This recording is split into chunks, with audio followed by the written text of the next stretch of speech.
بسم اللہ الرحمن الرحیم۔ سب سے پہلے تو میں PIA کے طیارے کے حادثے میں جو پاکستانی مسافر شہید ہوئے ان سب کے اہل خانہ کے ساتھ بھرپور ہمدردی کا اظہار کرتے ہوئے یہ کہوں گا کہ نہایت ہی افسوس کی بات ہے کہ آج کئی دن گزرنے کے باوجود لواحقین در بدر کی ٹھوکریں کھا رہے ہیں اور وہ اپنے پیاروں کی باڈیز لینے کے لیے ایک دفتر سے دوسرے دفتر جاتے ہیں اور ان کی کوئی بات سننے والا نہیں ہے۔ مجھے افسوس سے کہنا پڑتا ہے کہ یہ حکومت جسے ہم کہتے تھے کہ یہ نالائق ہے، یہ نااہل ہے، یہ ناتجربہ کار ہے، یہ ناکام ہے، یہ حکومت انسانی رویوں سے بھی محروم ہے اور یہ بدترین بے حسی کی شکار ہے۔ آپ کو معلوم ہے کہ نیوزی لینڈ کے اندر جب دہشت گردی کا واقعہ ہوا تو پوری دنیا نے دیکھا کہ وہاں کی خاتون وزیر اعظم نے کس طرح متاثرین کے سر پہ ہاتھ رکھا۔ حکومت نے اپنے شہریوں کو احساس دیا کہ وہ تنہا نہیں ہیں۔ جس دن سے PIA طیارہ حادثہ ہوا ہے ان تمام متاثرین کے رشتہ دار محسوس کرتے ہیں کہ وہ کسی دشمن ملک کے اندر ہیں، انہیں اپنا ملک محسوس نہیں ہو رہا، ان کے ساتھ کوئی ہمدردی کرنے والا نہیں۔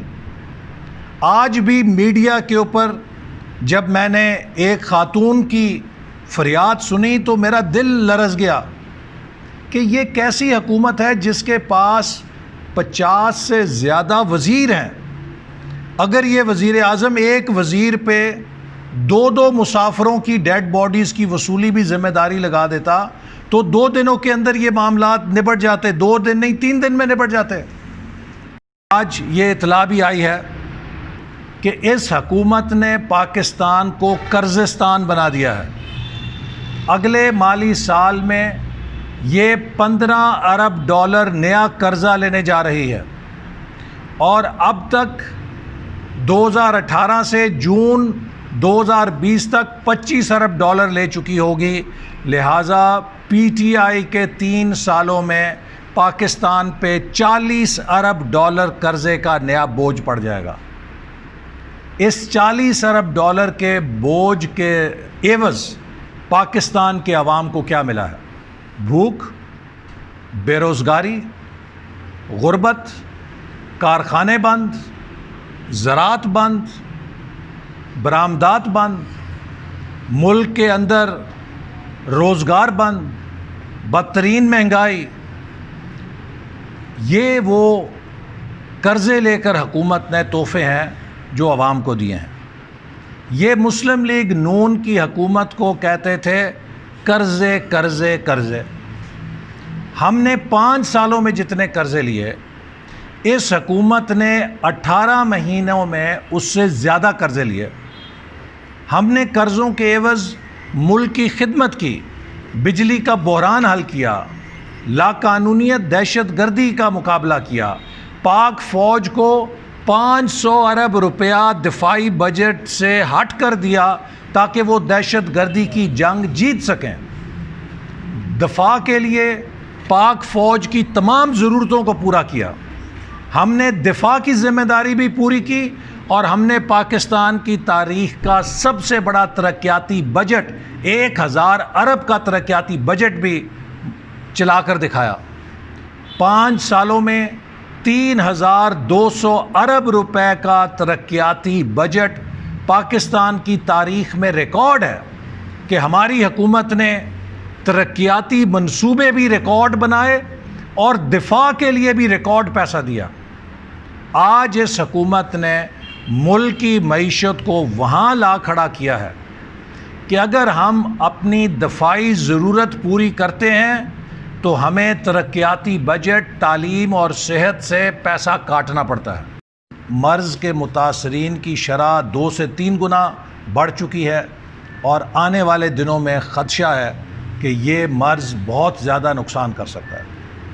ہم نے پچھلے سال سے شور ڈالنا شروع کیا ہوا ہے خدارا کسانوں اور زمینداروں کو بچاؤ، ٹڈی دل کا مقابلہ کرنے کے لیے جو بروقت سپرے ہیں ان کو یقینی بناؤ۔ حکومت نے 10 کروڑ روپے کے سپرے کی بچت کی، جو بروقت ہو جاتا تو آج 800 ارب روپے کی زرعی اجناس اور زرعی معیشت کو نقصان نہ ہوتا۔ تقریباً 55 ضلعوں کے اندر کسان تباہ برباد ہو چکے ہیں۔ یہ کوئی قدرتی آفت نہیں ہے، یہ عمران خان کی آفت ہے، اس کی عمران خان کی نااہلی کی آفت ہے جو کسانوں کے اوپر گر رہی ہے ٹڈی دل کی صورت میں، چونکہ اس حکومت نے اس پیسے میں کرپشن کی۔ ہر سال جو ایس او پی ہے، یہ ایک سالانہ ایس او پی ہے کہ ہر سال ٹڈی دل حملہ کرتی ہے اور اس کو ایران اور انڈیا کے بارڈر کے اوپر تلف کر دیا جاتا ہے، ملک کے اندر داخل نہیں ہونے دیا جاتا، اس کے انٹری پوائنٹس پر ہی اسے تلف کر دیا جاتا ہے۔ حکومت تماشائی بن کے تماشا دیکھتی رہی اور اب یہ ٹڈی دل جو ہے پورے ملک کے اندر پھیل گئی ہے، سندھ میں، بلوچستان میں، ساؤتھ پنجاب میں وسیع پیمانے پہ تباہی کی ہے، اور میں فوری طور پہ مطالبہ کرتا ہوں کہ متاثرہ کسانوں کا نقصان پورا کیا جائے، کیونکہ یہ نقصان کسی قدرتی آفت سے نہیں ہوا، یہ نقصان عمران خان کی نالائکی سے اور اس کی ناکامی کی وجہ سے ہوا ہے، اور اس نقصان کو پورا کرنے کی ذمہ داری اس حکومت کے اوپر عائد ہوتی ہے۔ مشکل ترین ممالک میں ہے گورننس کے لیے، اس کی وجوہات ہیں بڑی۔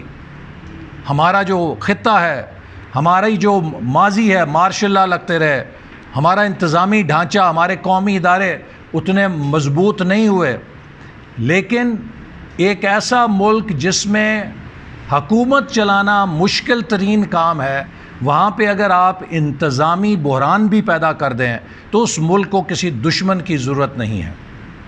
اسی طرح اس وقت جو ملک کے اندر اس حکومت نے صوبوں کے ساتھ محاذرائی شروع کی ہوئی ہے، میں سمجھتا ہوں کہ یہ بھی پاکستان کے وفاق کو کمزور کرے گی۔ ہم نے 5 سال حکومت کی، خیبر پختونخوا میں پی ٹی آئی کی حکومت تھی، سندھ میں پیپلز پارٹی کی تھی، بلوچستان میں قوم پرست لیڈروں کی تھی، لیکن ہم نے سب کو ساتھ لے کر چلایا۔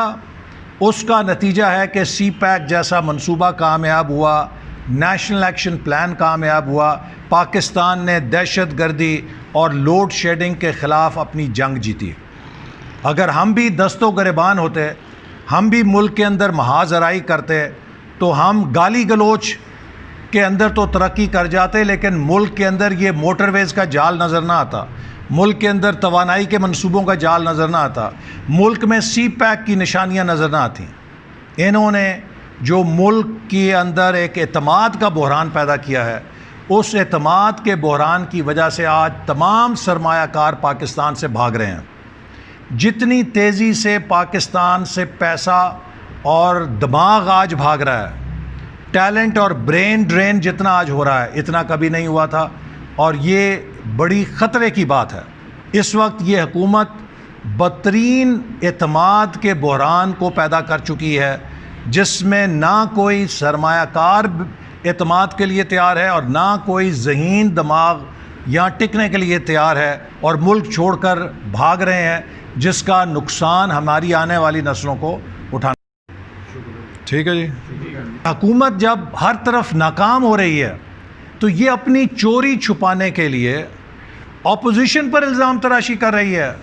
میں عمران خان صاحب سے سوال کرنا چاہوں گا، چینی کے اوپر سوال یہ نہیں ہے سبسڈی کس نے دی۔ سبسڈی ہر ملک کے اندر دی جاتی ہے کہ جب کوئی جنس، اس کی قیمت آپ نے انٹرنیشنل مارکیٹ سے کم ہو، آپ کے پاس وہ فالتو ہو، آپ اس فالتو جنس کو ایکسپورٹ کر کے زر مبادلہ کمانا چاہتے ہیں۔ تو مسلم لیگ نون نے جو سبسڈی دی وہ تب دی جب ملک کے اندر فالتو چینی تھی، اور اسے ایکسپورٹ کرنے کے لیے سبسڈی دی، جس سے زر مبادلہ کمایا۔ پی ٹی آئی نے جو سبسڈی دی اور جو ایکسپورٹ کی اجازت دی، جب ملک کے اندر چینی کی قلت تھی، جب ملک کے اندر چینی نہیں تھی، تو شہزاد اکبر بھی مان گیا ہے کہ عمران خان نے ایکسپورٹ کی اجازت دی، تو عمران خان مجرم ہے چینی کے اسکینڈل کے۔ اور جب 40% ڈیویلیویشن ہو گئی تھی، پاکستانی روپیہ 40% کم ہو گیا تھا، تو ایکسپورٹر کو کسی سبسڈی کی ضرورت نہیں تھی، اس کے بعد جو سبسڈی دی گئی وہ ان کی جیب کے اندر پیسہ بھرا گیا۔ تو مسلم لیگ نون کی سبسڈی میں اور اس حکومت کی سبسڈی اور ایکسپورٹ میں فرق ہے۔ ہمارے 5 سالوں میں چینی کی قیمت 50-52 روپے کلو رہی، ہماری سبسڈی نے چینی کی قیمت میں اضافہ نہیں کیا، ہماری ایکسپورٹ نے چینی کی قیمت میں اضافہ نہیں کیا، 50-52 روپے کلو مستحکم قیمت رہی۔ عمران خان کی ایکسپورٹ اور سبسڈی نے چینی کی قیمت 85-90 روپے کلو کر دی۔ عمران صاحب، سوال بہت سیدھا اور سادہ ہے، کنفیوژن نہ پھیلائیں۔ چینی 50 روپے سے 90 روپے کیوں کر ہوئی؟ اس 50 روپے سے 90 روپے چینی کی قیمت جانے میں کس کس نے بیتی گنگا میں ہاتھ دھوئے اور کس کس نے مدد کی؟ یہ ہے اصل ایشو۔ یہ ایشو نہیں ہے کہ 10 سال پہلے کتنی سبسڈی گئی تھی، 15 سال پہلے کتنی گئی تھی، چونکہ وہ سبسڈی دنیا کا ہر ملک دیتا ہے۔ سوال یہ ہے کہ پاکستان کے عام شہری کی جیب پہ 50 روپے سے 90 روپے کلو چینی کر کے 300 ارب کا ڈاکہ کس نے ڈالا؟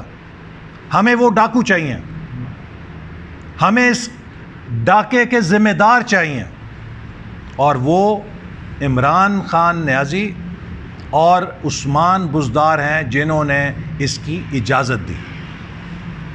ٹھیک ہے، چاہیے تھا کہ اس وقت تک کراچی سے نہیں نکلنا جب تک کہ آخری ڈیڈ باڈی لواحقین کو نہیں مل جاتی۔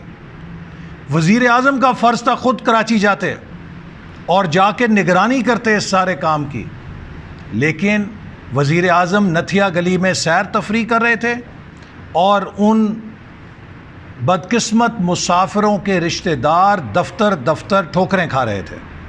یہ بے حس حکومت ہے، یہ ناکام حکومت ہے، یہ نااہل حکومت ہے، اور جو حکومت 100 خاندانوں کی مرہم پٹی نہیں کر سکی، جو حکومت 100 خاندانوں کو سر پہ ہاتھ نہیں رکھ سکی، یہ 22 کروڑ عوام کی سر پہ ہاتھ کیسے رکھ سکتی ہے؟ یہ اس پورے ملک کا نظام کیسے چلا سکتی ہے جو ایک طیارہ حادثے ایمرجنسی سے نپٹ نہیں سکتی؟ اور آج آپ دیکھ رہے ہیں کہ اس نااہلی کی سزا ملک کو چپے چپے پر مل رہی ہے۔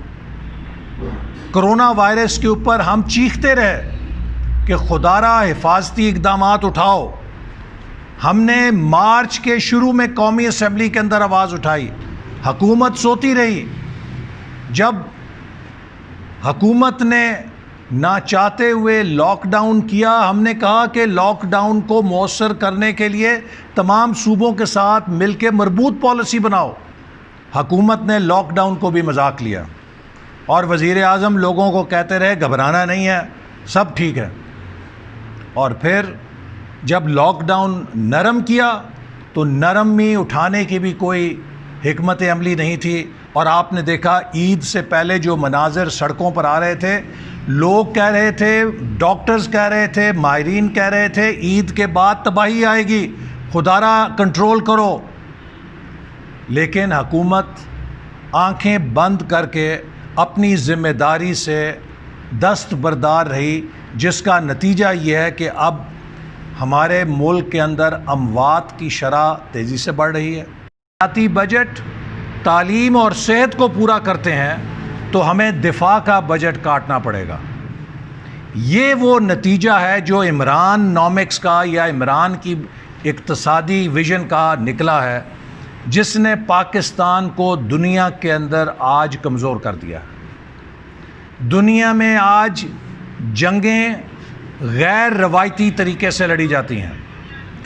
آج اس حکومت نے پاکستان کو 3 طرح سے ولنریبل کر دیا ہے، 3 طرح سے کمزور کر دیا ہے۔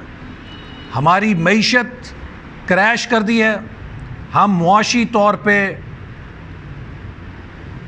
گداگر بن گئے ہیں، ہم انتظامی طور پہ مفلوج ہو چکے ہیں۔ اس حکومت کی پالیسیوں نے پاکستان کے انتظامی ڈھانچے کو مفلوج کر دیا ہے۔ اس کی نیب گردی کی وجہ سے آج کسی دفتر میں کوئی افسر 10 روپے کا فیصلہ بھی کرنے کے لیے تیار نہیں ہے۔ تو بڑے بڑے منصوبے کہاں سے بنیں گے؟ بڑی بڑی پالیسیاں کہاں سے آئیں گی؟ آج بدترین انتظامی بحران ہے پاکستان کے پبلک سیکٹر کے اندر، اور اس کی وجہ کیا ہے کہ یہ سرکاری افسروں کو ہراساں کر رہی ہے کہ مسلم لیگ نون کے وزیروں کے خلاف وعدہ معاف گواہ بنو۔ وہ کہتے ہیں ہم کس بات پہ بنیں؟ وہ کہتے ہیں ہم تمہیں گرفتار کر لیں گے ورنہ تم ان کے خلاف بیان دو۔ جب اس طرح کی آپ ان افسروں کے ساتھ سلوک کریں گے جنہوں نے دیانتداری کے ساتھ کام کیا ہے، محنت کے ساتھ کام کیا ہے، مجھے بتائیے کون سا افسر ہے جو پاکستان میں پھر محنت کرے گا اور فیصلے کرے گا؟ اور تیسرے، اس حکومت نے پاکستان کی سیاست کو بدترین دیمک لگا کے، محاذرائی کا دیمک لگا کے کھوکھلا کر دیا ہے۔ دنیا کا کوئی ملک سیاسی استحکام اور قومی یکجہتی کے بغیر ترقی نہیں کرتا۔ یہ عمران خان صاحب سمجھتے ہیں کہ یہ اکیلے ٹارزن ہیں اور یہ ملک کے مسئلوں کو حل کر سکتے ہیں۔ ان کے ہوتے ہوئے پاکستان ان مسائل کے دلدل میں دھانس تو سکتا ہے، نکل نہیں سکتا۔